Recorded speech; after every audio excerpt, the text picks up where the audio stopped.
என் Kaveri.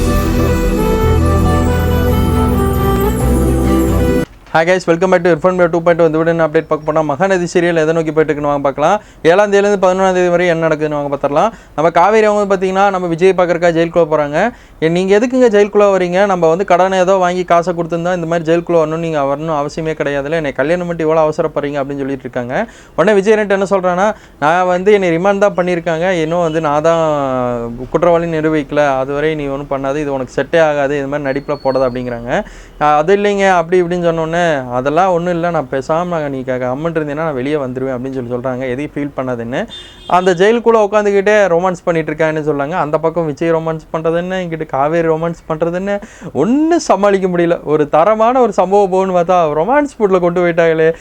Mahanadi serial பார்க்குறவங்களுக்கெல்லாம் கண்டிப்பாக ஒரு இது நோக்கம் இருக்கும், சே நம்மளுக்கு இந்த மாதிரி ஒய்ஃபு காமிச்சா என்ன மாதிரி இருக்கும், சூப்பராக இருக்கும் அப்படின்னு தான் சொல்லி எல்லாம் கமெண்ட் பண்ணிட்டு இருப்பீங்க. மகாநதி சீரியல் நீங்கள் பார்க்குறீங்களா? தொடர்ந்து எப்படி போயிட்டுருக்கு உங்களோட கருத்து கணிப்பை கமெண்ட்டில் சொல்லுங்கள். அப்போ 7ஆம் தேதியிலேருந்து 11ஆம் தேதி வரை இந்த மாதிரி ரொமான்ஸு ஜெயிலுக்குள்ளே இருந்து அவன் பேசுகிறது இவன் பேசுகிறது அதுதான் கேட்கும் போல் பெருசாக ஆக்டிவிட்டாக, அதாவது சம்பவமாக ஏதோ நடக்காது போல் பொறுத்து வந்து பார்க்கலாம். மகாநதி சீரியல் ஃபேனாக இருந்தீங்கன்னா லைக் பண்ணுங்கள், ஷேர் பண்ணுங்கள், கமெண்ட் பண்ணுங்கள். தேங்க்ஸ் ஃபார் வாட்சிங் டேஸ். Bye viewers.